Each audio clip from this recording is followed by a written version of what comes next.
Homeowners Association. There's, the property itself is a substantial part of the contribution. So if you look at this as the project, it's really not a $2 million project, it's $2 million plus the price of all the land at once. So it's really quite a bit more than that. And that's a very significant contribution on the part of the homeowners association. So it's not an 80-20 deal. Now I'm going to open the floor to public comment about either the summary or the text of the draft letter of intent itself, if you prefer to discuss that. Understand that we're not going to negotiate our position here today. We're not going to compromise whatever leverage we might have in future negotiations with the Homes Association, but we'll be happy to listen to public input as always.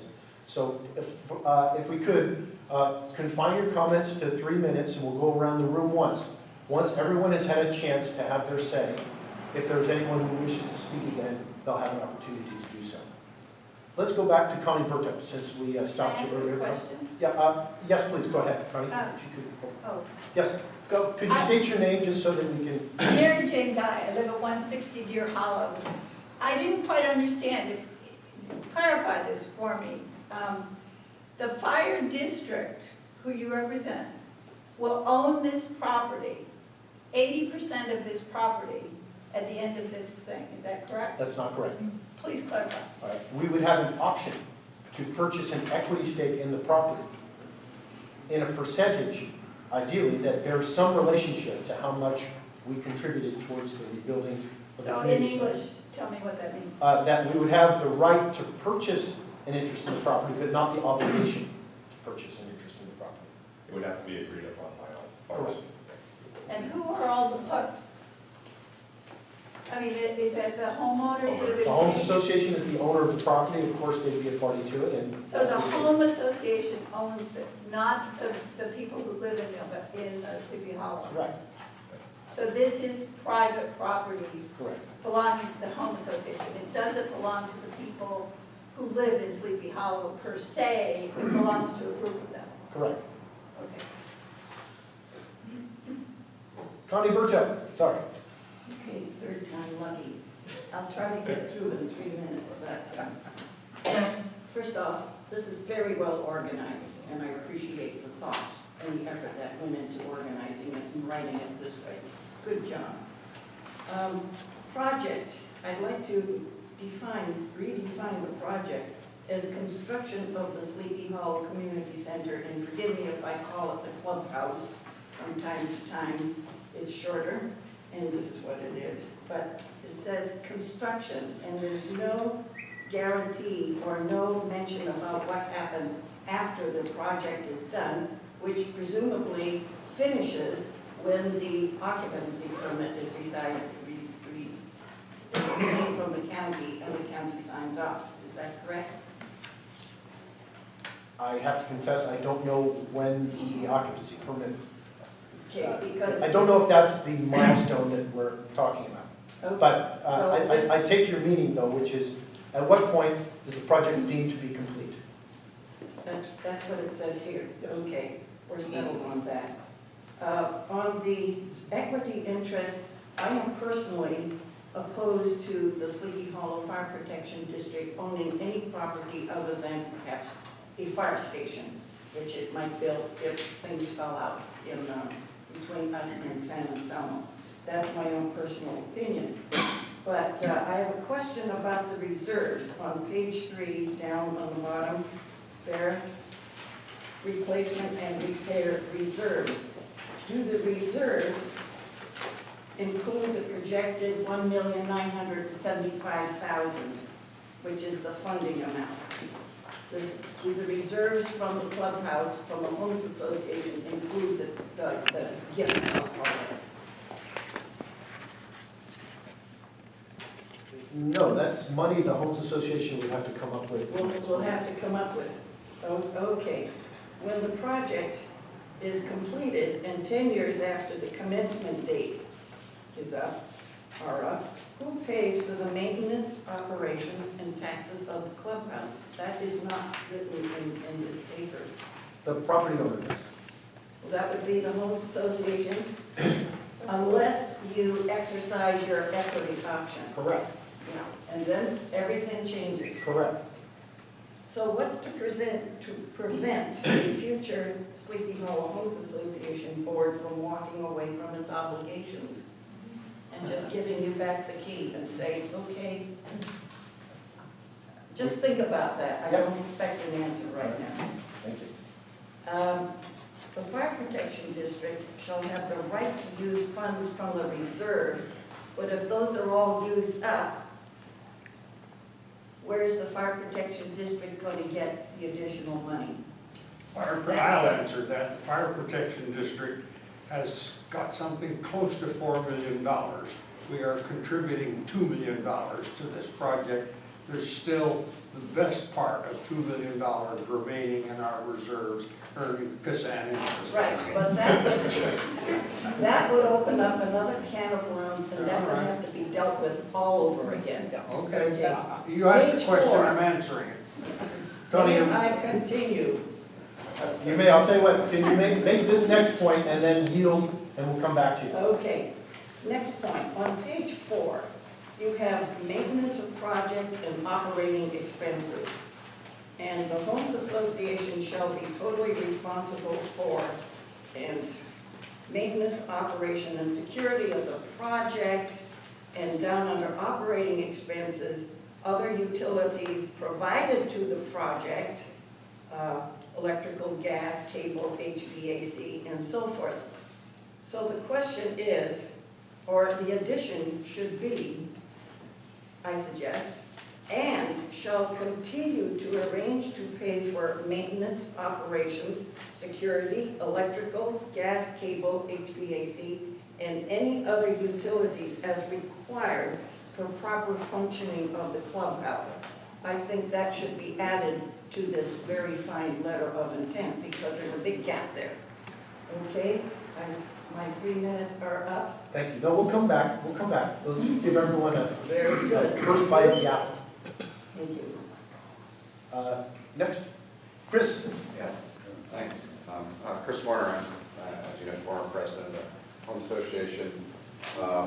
Also been very supportive of the clubhouse project, and I just want to commend the fire district for putting together what I think is an excellent, complete outline of the definitive agreements you're going to be negotiating with the Home Association and with the Charitable Foundation. I want to follow up on a couple comments that Connie made. Connie, I think that if you look at this framework, it does cover what I think are the 3 very important principles that any agreement has to have. One, it covers the contribution, the relative contributions for the actual construction of the project.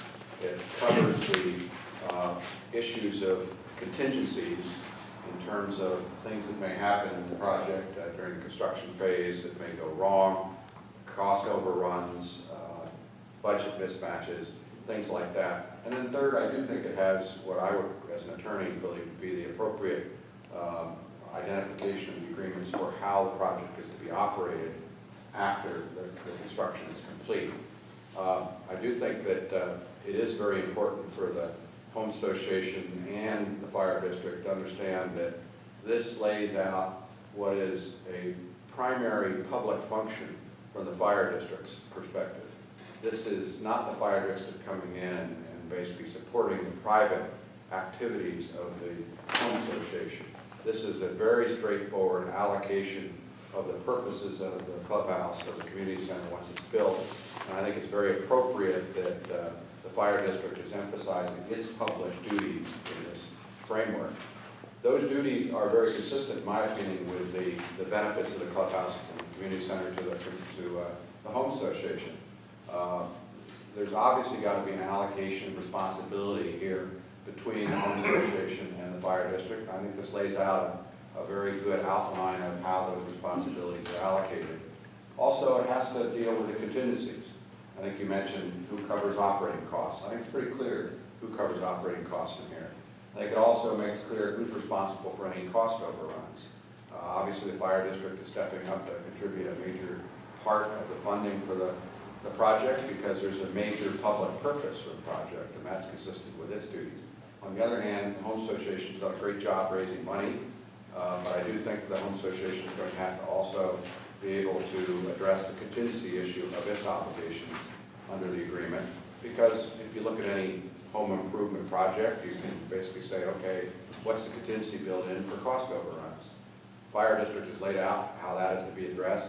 I think the Home Association and its negotiations will be able to address how those contingencies are dealt with. This is an excellent outline. I just want to basically, again, congratulate the fire district for coming up with what is, I think, a very complete list of the definitive agreements that are needed. Now, let me talk one last item about the equity issue, the option on equity. And it's something that I think all of us have thought about, but it really is important. And that is that the fire district has a public purpose. It has a fiduciary duty to the public, and it has to provide for contingencies that would affect how its interest may be hurt or may be damaged if something happens that goes wrong. Having an option in here as a kind of a backstop for any of those contingencies that may occur is very standard, very normal. It's not basically saying that the fire district is going to take over the property, the ownership of the property. It's basically saying the fire district has to, in its relationship with the Home Association, protect itself against some of those contingencies. Like we lawyers always say, you know, we hope for the best, but we always plan for the worst. And so you'll see elements in here that are planning for the worst when I think everyone expects that the worst will never happen. So from my perspective, that equity option is a very normal, routine way for the fire district to protect its fiduciary duty to its public, while at the same time maintaining the Home Association as the primary property owner and as the overall owner of the community center. So thanks again, congratulations. I think this looks good. Thank you, Chris. Yes. Evelyn? Okay, well, I'm sorry, hold on a second so I can get everything back to normal here.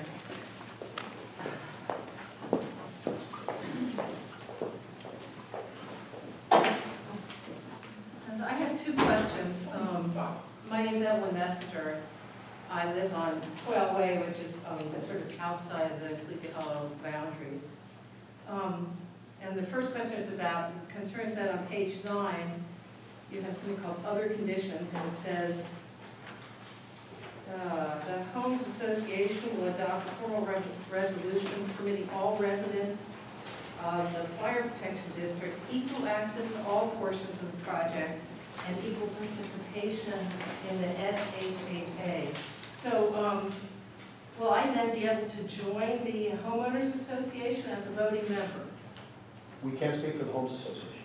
So you're requiring something, what is it exactly? Has this been accomplished in your opinion, this other condition, or is it still pending? On page 9, you have a section called other conditions. I just read it. Has that been accomplished? No, we haven't begun negotiations with the Homes Association. I see. So this is a condition you're expecting will have to be accomplished in order for the agreement to go forward? Correct. Okay, good. Okay, now, I'm sorry about this, but I made a little diagram. I'm so proud of it. I think I should bring it up and talk about it. This is my second question. Let's see if I can get it in the camera and everything. Okay. Basically, this defines the 820 or so homes that are part of Sleepy Hollow.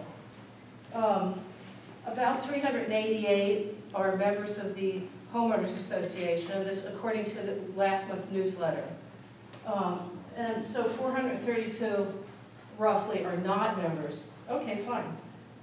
The trouble is that there's a negotiations about to take place between these two entities. This being the Fire Protection District, and this is the Homes Association.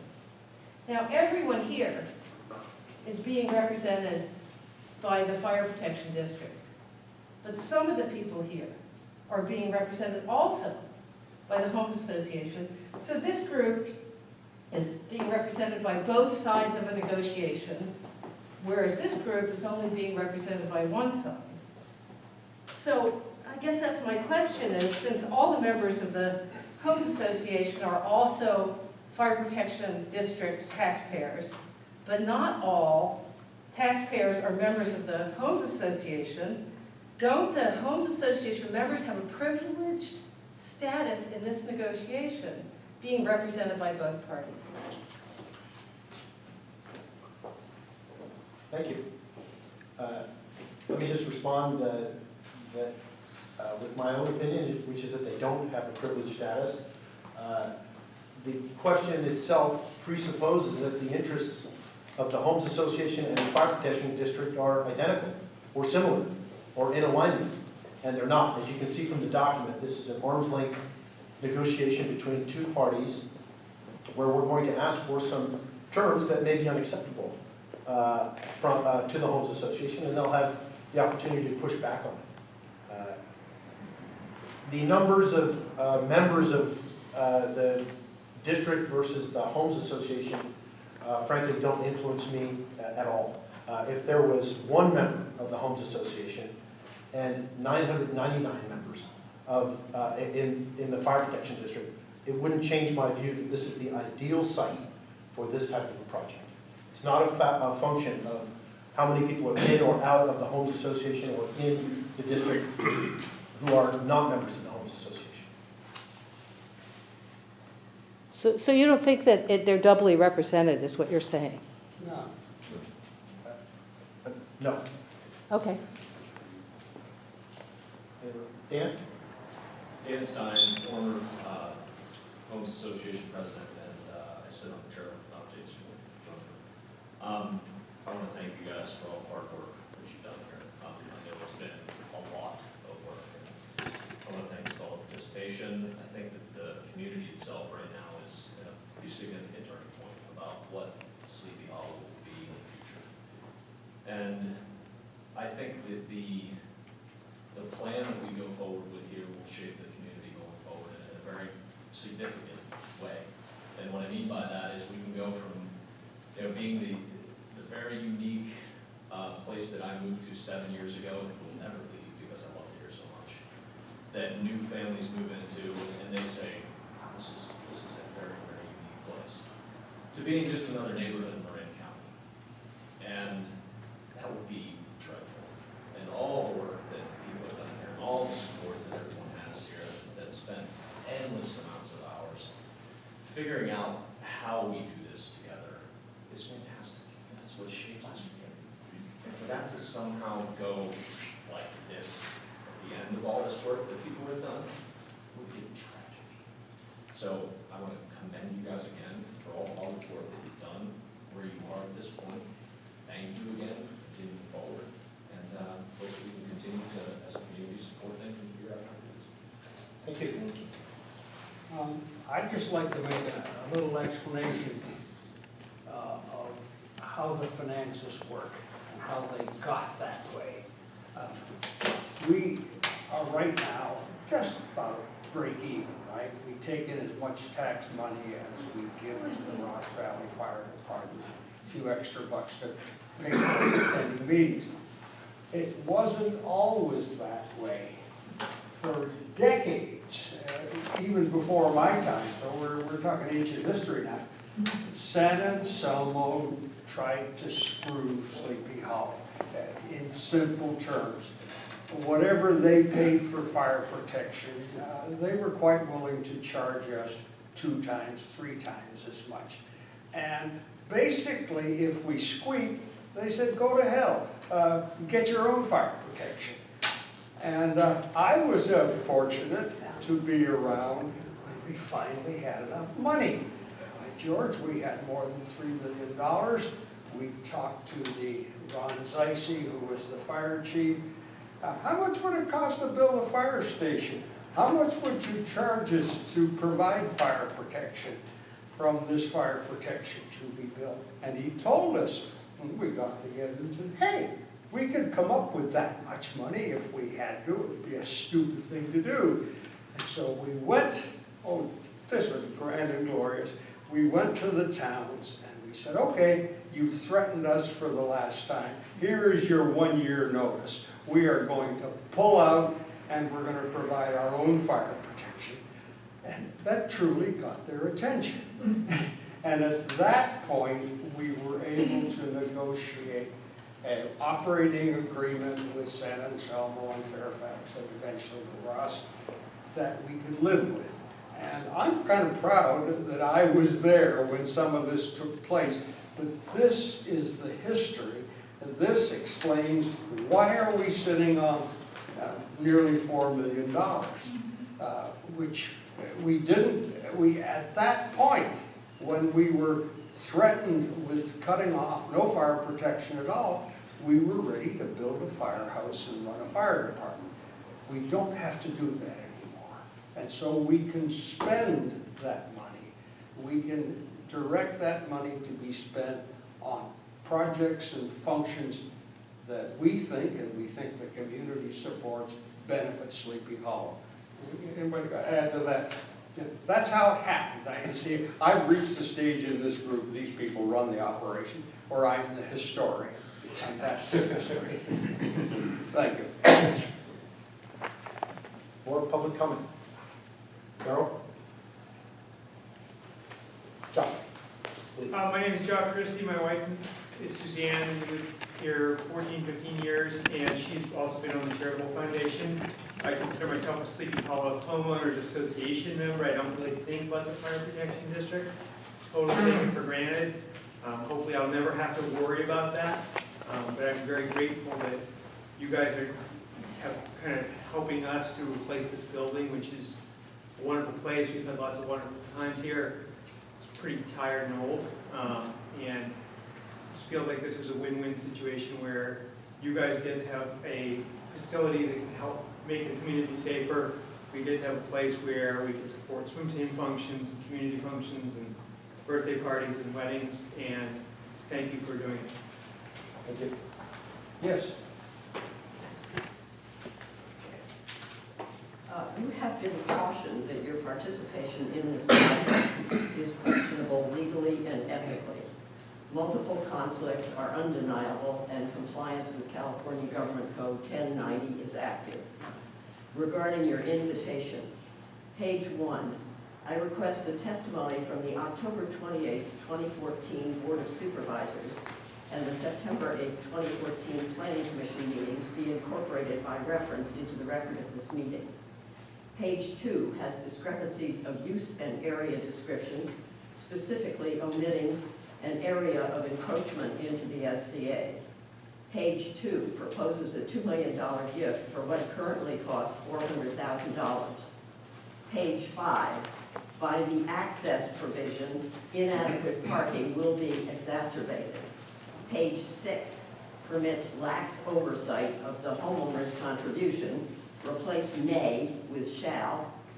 Pages 3 and 8 are blueprints for using fire district reserves, all the reserves, for the, quote, planned operation, maintenance, replacement, and repair, unquote, of the clubhouse, diverting our tax dollars collected for fire and emergency use into an unsustainable building project.